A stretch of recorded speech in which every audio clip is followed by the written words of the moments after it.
Okay, so for sake of the recording, this is a follow-up to the Community of Practice lived experience feedback loop session that was held on January 31st with the Lived Experience Advisory Board and Homebase.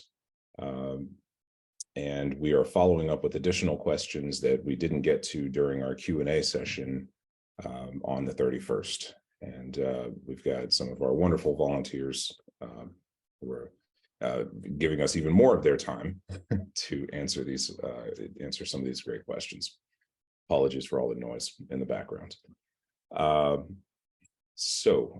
First question, and Joy, I'm actually going to pass to you because there is literally a car alarm, a train, and a leaf blower right now. Okay.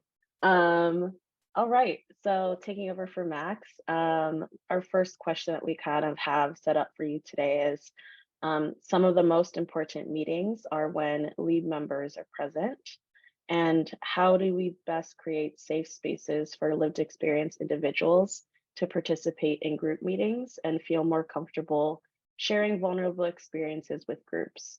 Also, a follow-up question to that is, more succinctly, how do we create spaces in which individuals with lived experience can feel heard?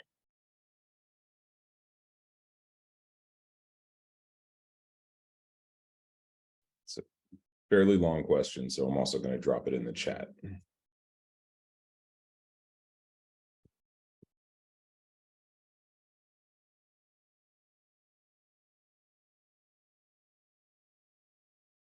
Yeah, that's a good question. I mean, I think that there are some general things, but then I think that also, people with lived experience are just like every other individual, right? Where, each person has their own individual history and their own individual triggers or whatever you want to call them for different things or whatever, right? So I think that part of it is just paying attention to people's body language and create a safe environment for them. So I somehow muted myself, sorry. Oh. Was I muted that whole time, or? No. No, okay. Got you all the way up to body language and creating the safe environment. Oh, okay, thank you. Yeah, so just creating a safe environment, having an environment where people feel heard, they are engaged, that active listening that we've talked about in the other session, right? Kind of giving, talking to somebody and saying, this is kind of what I've heard you say, and making sure that you are really understanding what they're saying, and and then the big thing is just not creating any kind of judgment, whether it through words or through body language.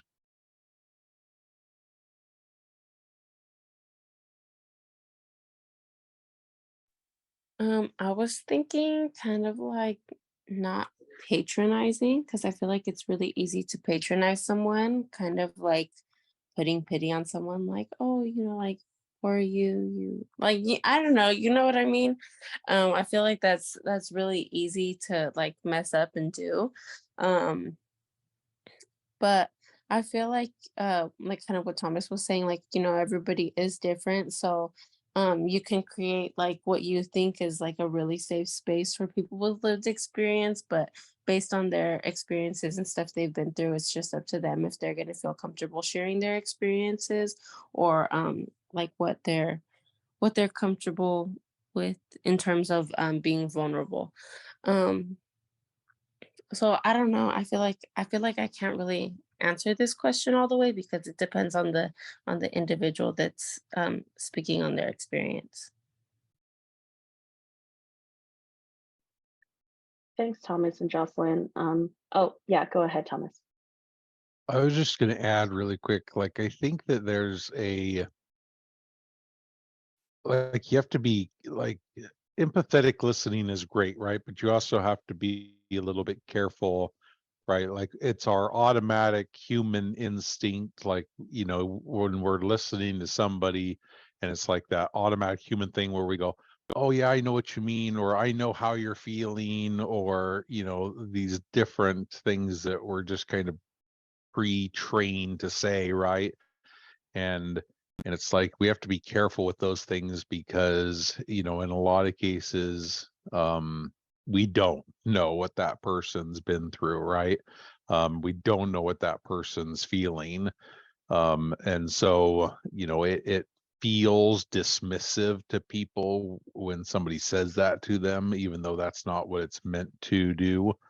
And then the other thing is um we run into a situation where, especially like when we're talking about case managers and everything, like they're put in a position, they're kind of trained from the very beginning to be the fixer, right?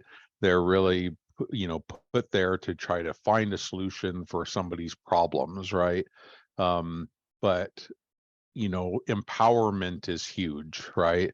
So giving that person a sense of empowerment, a sense of purpose, and giving them the ability to actually make a difference in their own life can be a major shift in that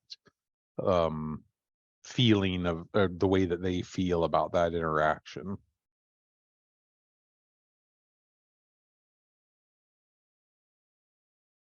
Yeah, thanks for those thoughts. And do you all have any other contributions for this question? Otherwise, we can move to our next one.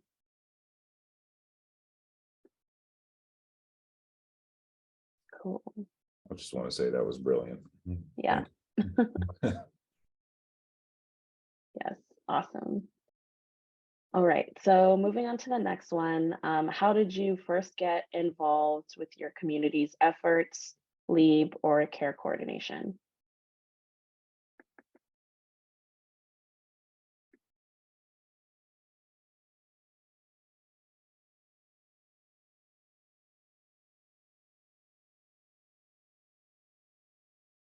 You want to take this one first, Jocelyn?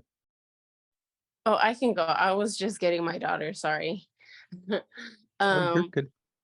how did I first get involved with my community's efforts? Honestly, I would say it was like right at the beginning of the pandemic. Um I was not doing anything. I was just, like out and about, living my life. But then like a friend had told me about this nonprofit called the Owens Freedom Center. And she was like, oh, you should come, because like she works there, and she was like, you should come to like one of our freedom circles. It's on Zoom because of COVID, and like you'll get an incentive. And I was like, I don't know, I'll think about it. But I went, and it was just really nice to see a lot of people with lived experience from all over California, like people in San Francisco, people in LA, people in Oakland. And like everybody was just like comfortable sharing their experiences. I was like, wow, this is cool. Like after seeing that, I was able to get comfortable like sharing my own experiences also. And then like after that, I stayed like in contact with the people at the center. And I ended up getting an internship there, and my internship turned into a research fellowship position for system impacted young families. And so that's kind of like where it started. And from there, like I saw a flyer for the YAB, and like slowly I started getting involved in like all these different things. And it's really crazy how like I don't know. I feel like when you share your story, or like when you're constantly around people who have the same experiences as you, like you're always empowering one another, and like you're like feeding off each other's energy. And when like you're doing everything to make positive change in systems and in your community, then it's just like it's addicting. It's something that you don't want to stop doing.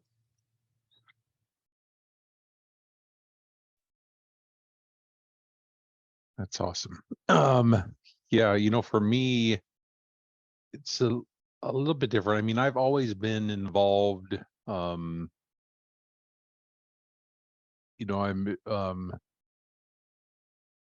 I have to remember how old I am. 42 now, I guess.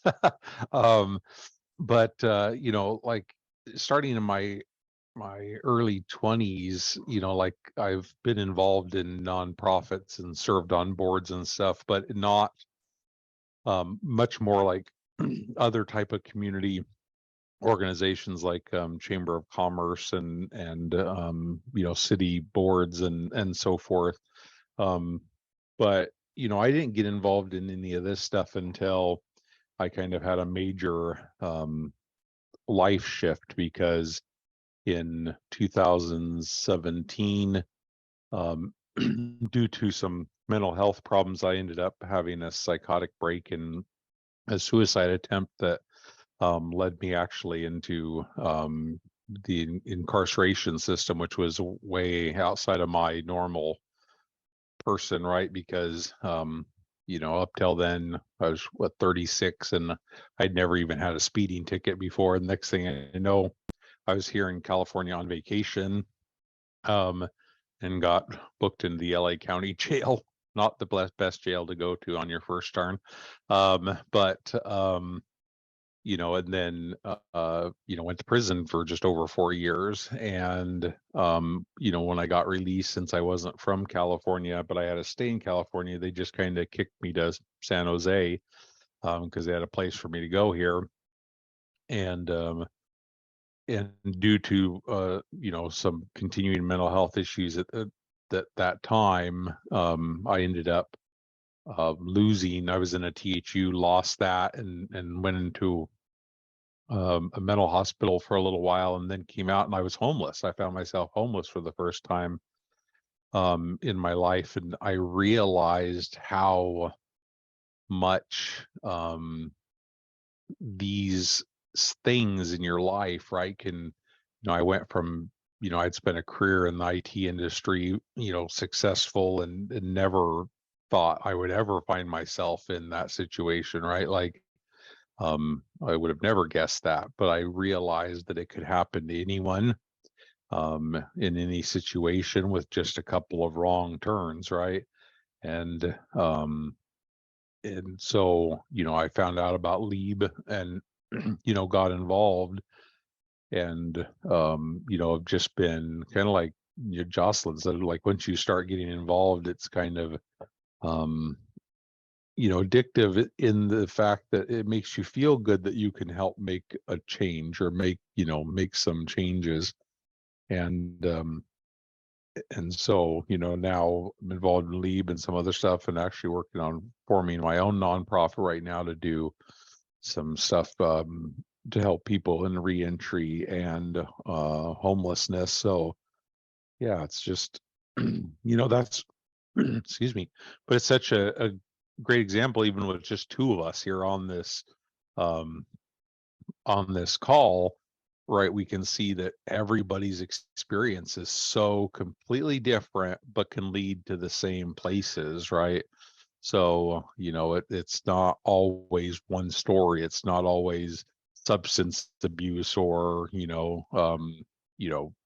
drugs, or domestic violence, or, whatever, like these things that are normally just tied to homelessness. It can happen to anyone, for a huge number of reasons.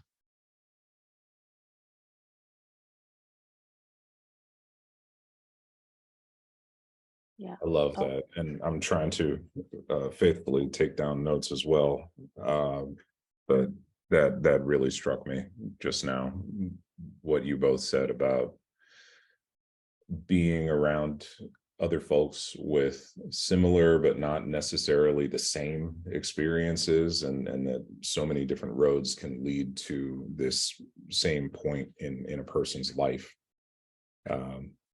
That's a really, really powerful statement. Thank you for sharing that. Seriously. We've got other questions, I think, that kind of relate back to this one as well. But if you want to keep riffing on that same issue, I love, as many times as you want to circle back to that. I'm really eager to hear it. Anything that you have to say. So the next one, sort of related, is what steps did you take to obtain tangible positions of power within the agencies? Like, for example, when you're voting for, when you're in voting seats on committees or councils.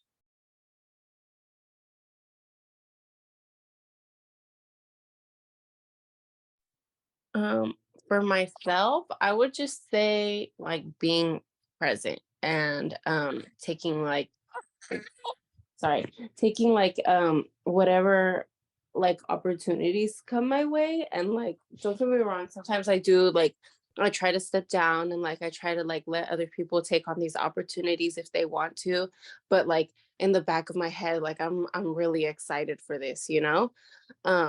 Like whatever it might be. And so I always want to like jump at everything, jump at any opportunity that I can, because I don't know, I feel like it's like in the back of my head, like when is this same opportunity gonna happen again? You know? Um, Sometimes like you only get one shot for things. Um, and I don't know. It's I feel like it's scary to like pass up opportunities because like I want to keep going forward. I don't know if you guys know what I mean. But like when I get seats like on the COC board, like I was really excited for that, and I was just excited that I could be like at that table meeting with like our stakeholders in the county, and sitting there with like all these other board members for the COC, and like I don't know, just making connections with a lot more people and being able to make change on like the county level, not just like, oh, I'm a member of the Lived Experience Advisory Board or I'm a member of the Youth Action Board. Don't get me wrong.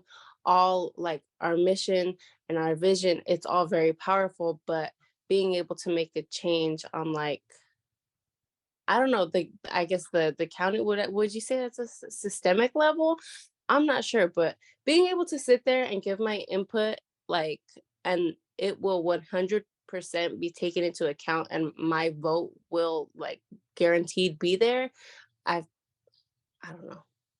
I don't know how to explain it, okay? You're Steps doing that a great job of explaining I feel, it. I You're feel like crushing ranting. But steps that I took is just I think it's just committing myself. I think that's really it, because I've I usually don't stay committed to things for that long. Like I'm always moving jobs and like I don't know, like I'm always doing something, and like now like I feel like this mission is like my biggest commitment.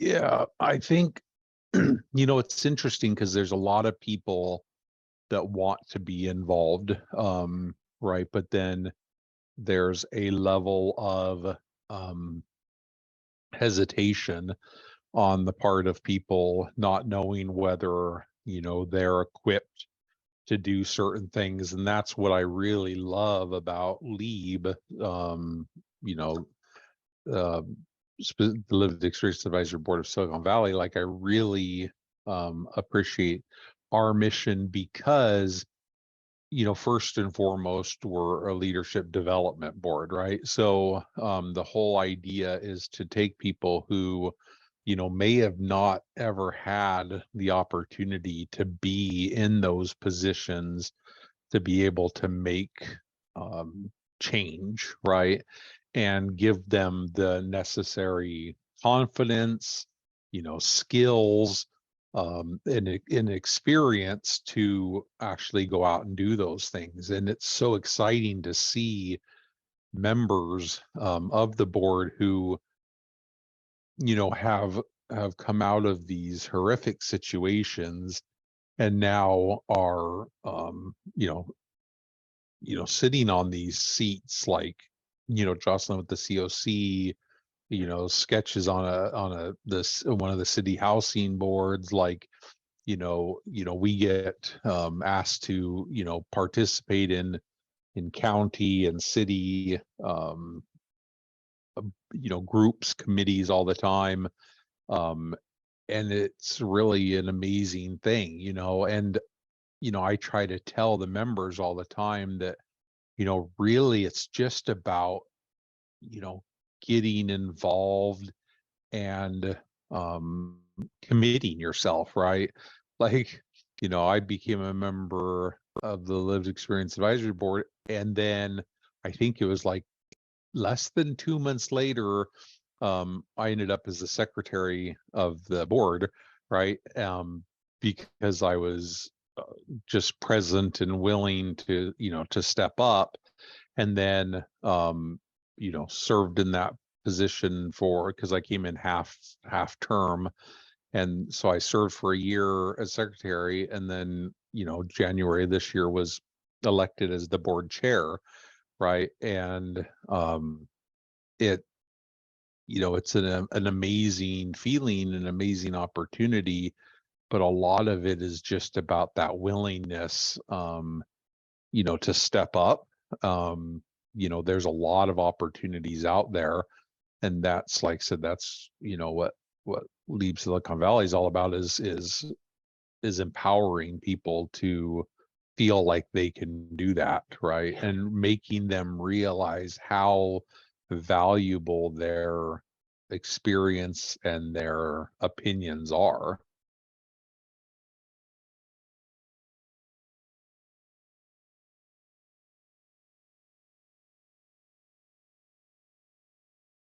So would you say that, and this question is to each of you, it sounds like what I'm hearing is that your road to those kinds of decision-making positions of power within agencies, on committees, on councils, was just sort of a natural flow. I mean, for Jocelyn, it sounds like, Jocelyn, you were just jumping at every opportunity to continue working on the next thing as it presented itself. And Thomas, I'm hearing for you, it was maybe by contrast a little bit more of a recognizing a vacancy that needed to be filled and filling it because you had the willingness and the capability to do so.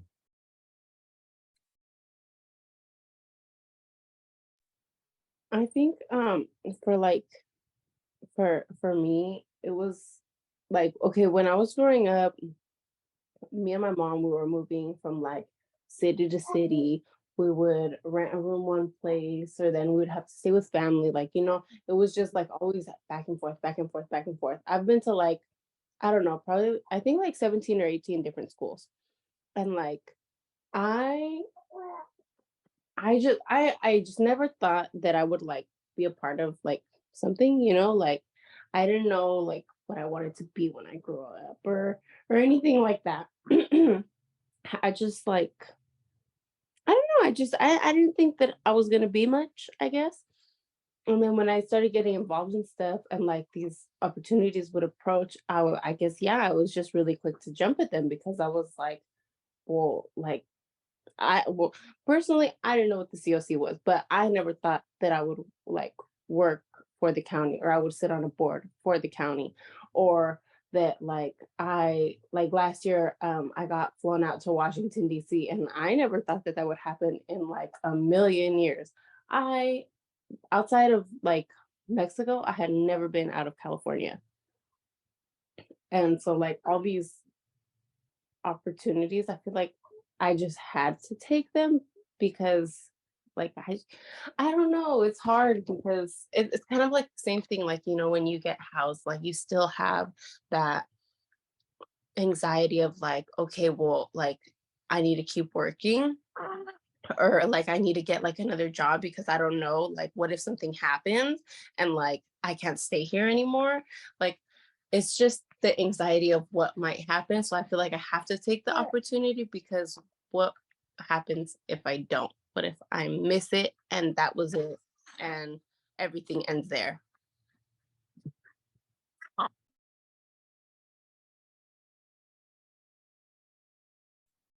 I love it. Thank you, Jocelyn.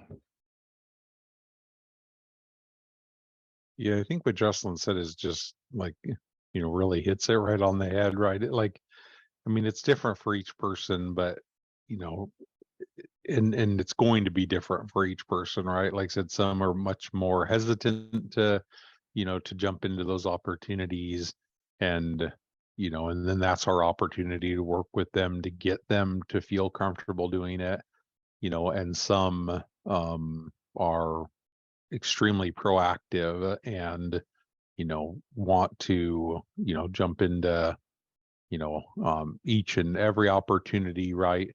But even then there's an opportunity for for development, professional development, right, to make sure that people don't overload themselves, right? And we see that sometimes with our board, like we have 38 board members, but like I would say that there's probably 10 or 12 on that board that are extremely active in LEAB activities. The other ones may be active in other areas. So I'm not saying that they're not active in the community. Just as far as the LEAB activities go, there's probably like a core group of 12 or so. But we have to be careful, and there's sometimes we do have to say to somebody like, are you really sure you want to take this on, right? Because like we want to be careful that people also don't burn out, right? Because they just take too much on.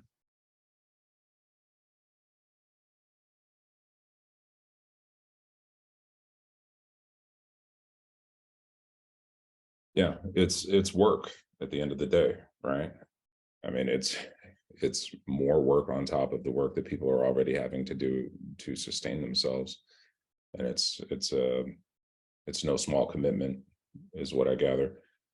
This is my second time speaking to the both of you in less than a month, and I think that's a pretty clear indication that you're putting in work here. So, yeah, really appreciate you. We've got some more questions here. Joy, can I pass the baton back to you? You've probably got a better beat on what's up next. Yeah, so I think for the next questions we have, it's more focused on like the like client participation and engagement side of things. But really loved hearing all of your experiences, and I really appreciated your vulnerability. So like Max said before, like if there's anything you want to flash back to or anything you think about in terms of the other questions that comes up, please feel free to just like say that as well. But the next question that we have is, what are some ideas for improving client participation and engagement, addressing ambivalence, and incentivizing participation?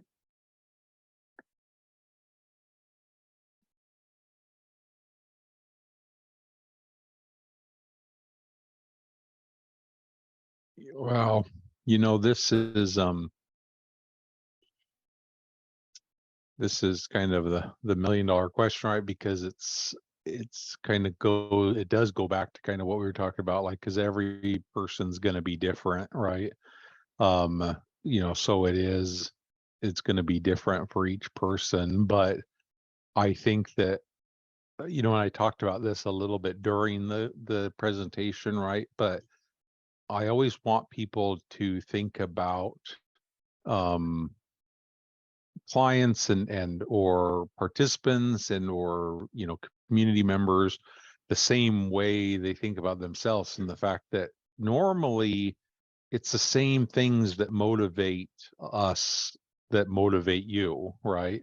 So I mean, it can be a feeling of empowerment, right? Like, wow, this person really cares about my opinion and my thoughts, and therefore I'm going to be more willing to provide that.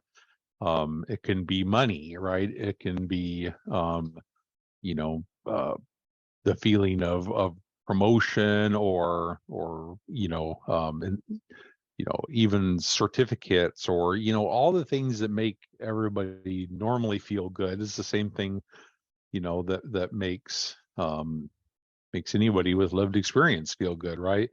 at the end of the day, you want to feel heard, you want to feel appreciated, and you want to feel valued, right?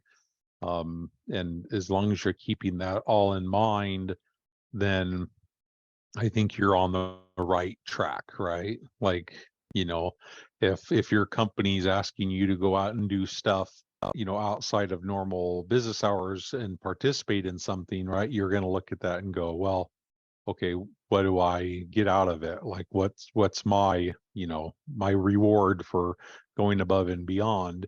And if you're asking clients or community members or whatever to do the same thing, then you have to be respectful of that and say, okay, what is in it for them, right? And I mean, I know that sounds, a little bit bad in a way, but it's a matter of respect, right? Like, you guys probably wouldn't spend 8 hours a day 5 days a week at work if you weren't getting paid to do it, right? And if you didn't feel valued doing it, right? So that same thing applies to somebody with lived experience.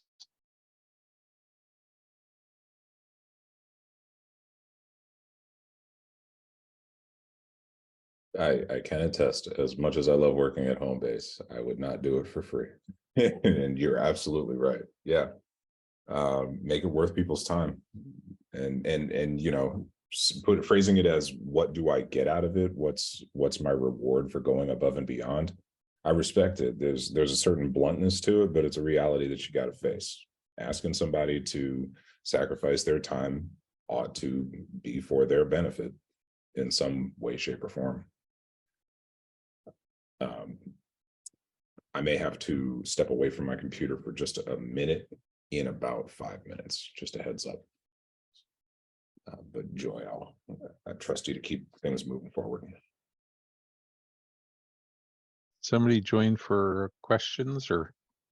Yeah, I'm gonna go ahead and pause the recording real quickly just to check in and see if they have any TA questions.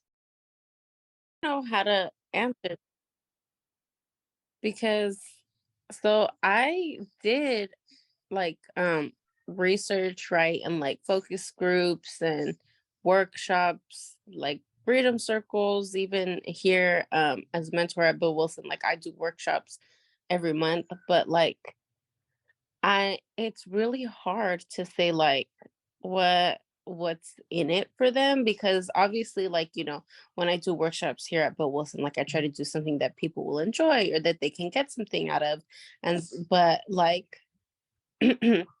really like I feel like the way everybody here at Bill Wilson sees it is like, oh, she's just getting in her hours, right? And I'm pretty sure the residents think I get paid to do it or something, and they're thinking like, oh, it's just her job. But like, dude, I don't even get paid. But like I don't know. I feel like they don't really come because there's not much in it for them. Like it's like okay, resume things, okay?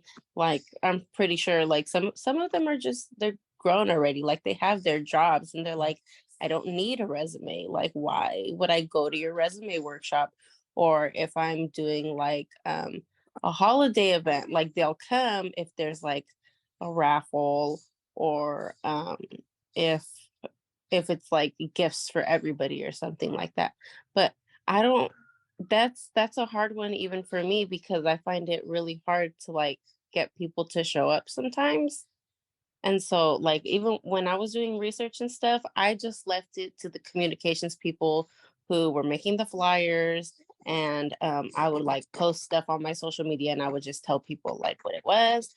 But I was never in charge of like putting that incentive out there. So that's just a difficult question for me. I would like the answer to that question also.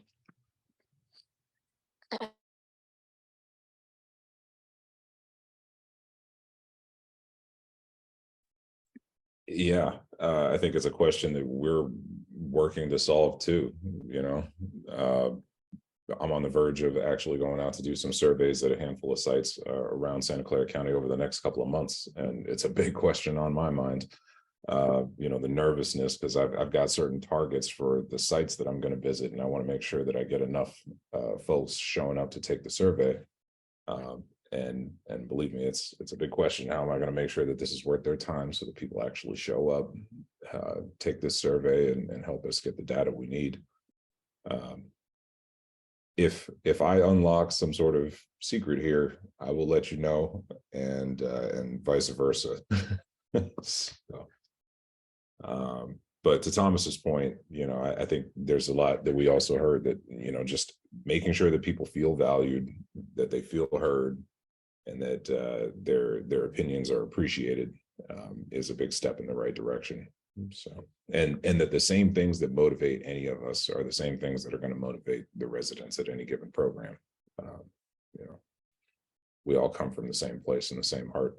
So, and I think it's important to realize that, like, all of us play a part in this, right? Like, the more that this is done across the board by all organizations, right, the better it will get, right? The problem is that, when you have a lot of organizations that expect participation and commitment from people, without any type of incentivization or compensation or anything like that, then you kind of create an environment, and it makes it hard to get participation from folks because, especially people in our community, right? Because it's not like communication to the homeless is not an easy thing, right? There's not like some really great way to, get the word out that, we're doing it differently than everybody else, or we're doing it differently than most people, right? So the more that our entire community changes the way that they engage those with lived experience, the better it's going to get, the more participation we're all going to see. that's a great point. The more that we normalize incentives and compensation for people's time across the board, the more that, yeah, I think you're absolutely right. We will just build up a general understanding in the community that when we give our time to these kinds of efforts, there will be some sort of compensation, appreciation, value for my time and my opinions. And we won't have to, like you said, we won't have to put out that messaging like, hey, this particular survey from this particular agency is different from the ones you're used to. Let's just get to a point where folks are used to being compensated and appreciated for their time. Great point. Not an easy one, but a great point. Yeah, there's work to do on that front, because I know not every agency is bought in yet in the way that they probably should be.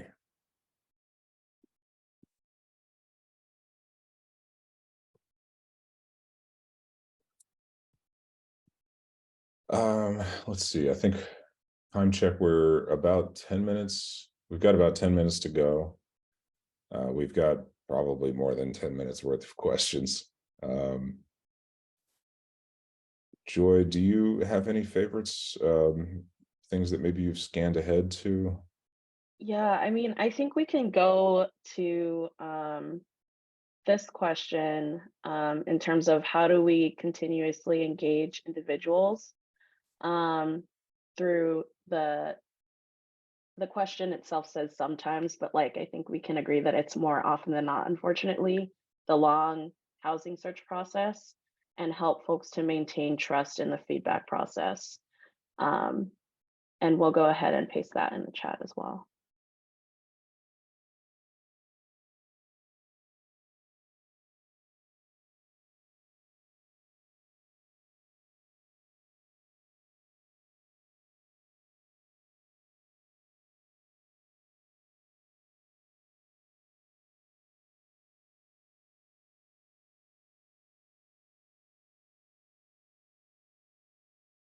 I guess I have a simple answer for this one, right? Which is we change the process, right?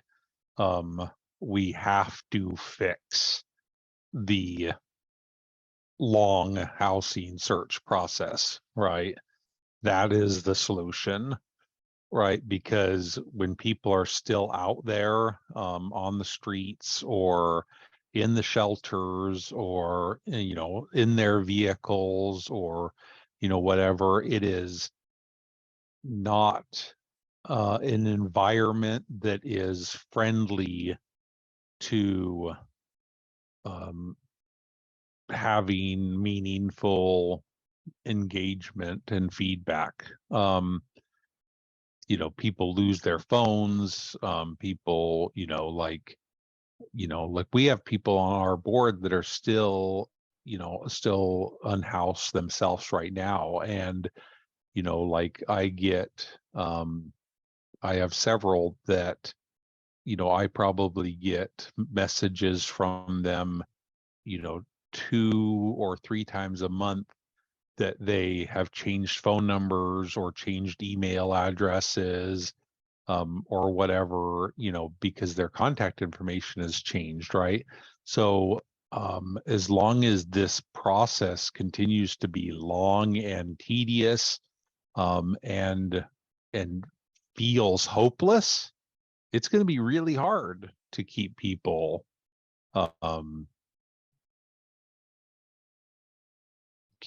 interested and keep people, you know, on track, right?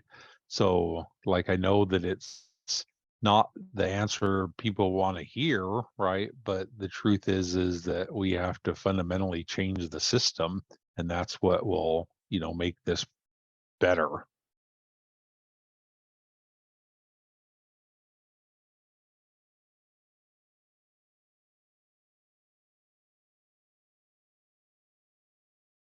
Yeah, as painful as it is to reckon with, that makes a lot of sense. That, you know, it's kind of a problem that needs to be flipped upside down and just acknowledge that the long housing search is truly the problem at the root of this issue.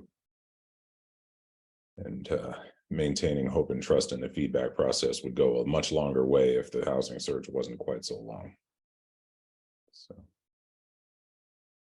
thanks.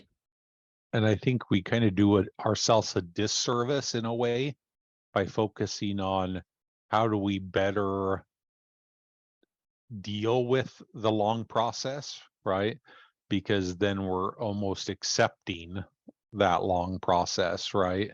You know, versus saying we're just not going to accept the long process, right? You know, because that's not the answer. So I think we have to be careful not to normalize and just go, oh, it is what it is, and you know, it's going to take forever and so forth, so on. No, that's not okay.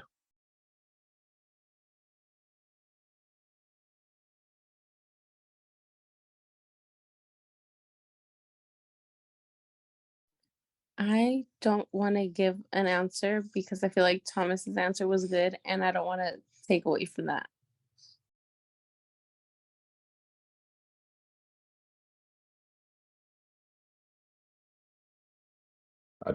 I'll call it a resounding +1. Yeah, Thomas, your point is well taken. And a hard thing to have to reflect on, really. Yeah, but there's nothing, you didn't say anything wrong. So, yeah.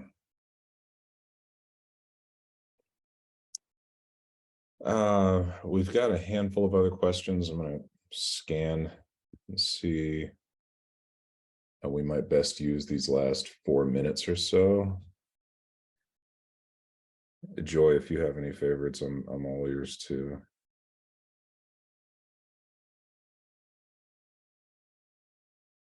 I too am scrolling, but I will let you know if I pick anything up. Okay.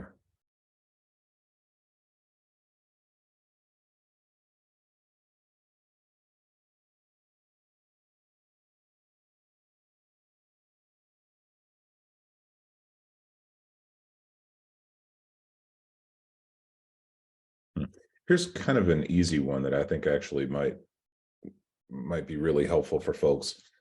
It literally just says ideal meeting frequency and location.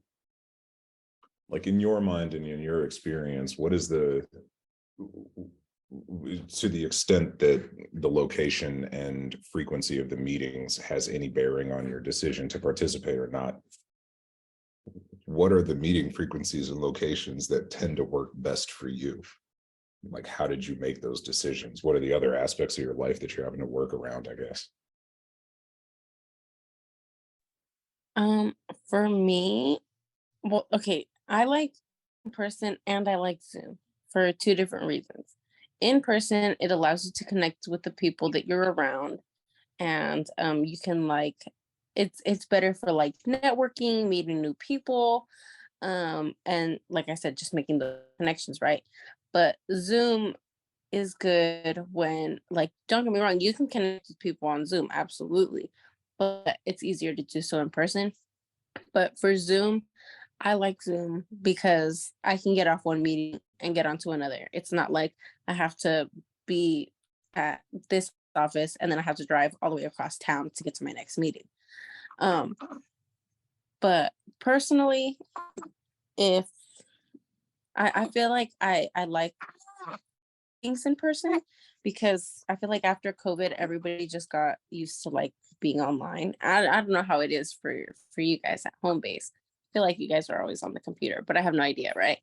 Um, but like I don't know. I feel like after COVID, that was just kind of like the the go-to excuse, like, oh yeah, like if it's not virtual, like I can't do it. Which I'm not saying some people are not scared of COVID or anything like that, but I feel like COVID made people just not want to be in person anymore. Um, and even me too, because when I was going to school, I was doing perfectly fine going in person. And then after COVID, all I wanted to do was the computer.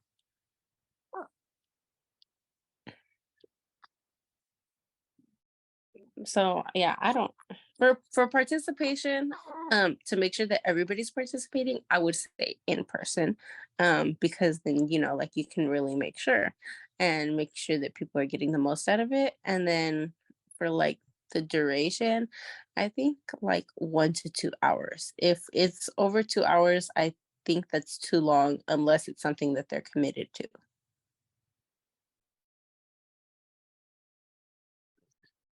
Yeah, I mean, I think frequency is really one I can't answer because it would really depend on the type of meeting, right?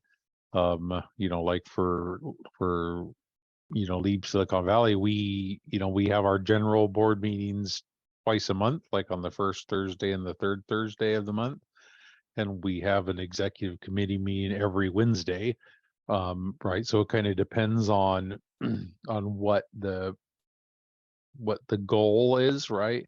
I'm going to make a quick assumption that this might be like from, case management standpoint, right? And, meeting with clients, right? And I think even that depends, right? If you've got somebody that, um, I mean, if it was a perfect world, we'd be meeting with our clients all the time, right? So that, because things would be moving so quickly that we would need to in order to get them off the streets and housed, in the matter of, days, right?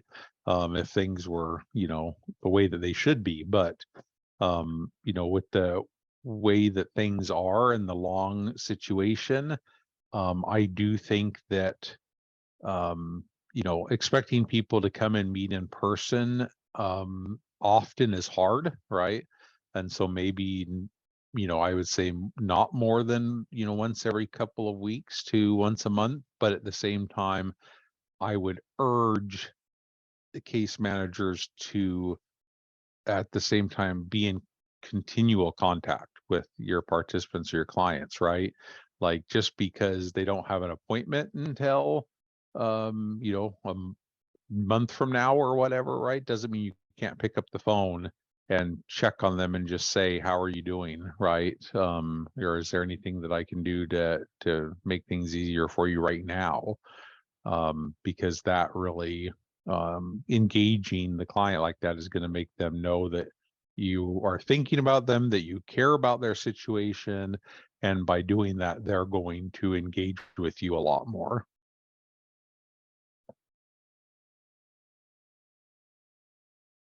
Awesome.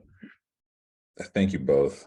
Seriously, I know we're about 2 minutes over time right now. Fantastic answers to all of the questions from both of you.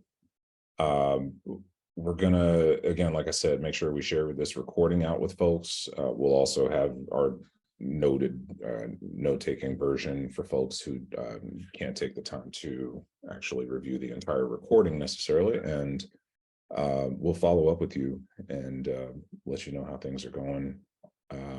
And if additional thoughts, I know you both have copies of the questions, so if additional thoughts come up in mind, you're more than free to email us. Let us know, but you've left us with quite a lot of really helpful information for the providers. Can't thank you enough for giving us your time again.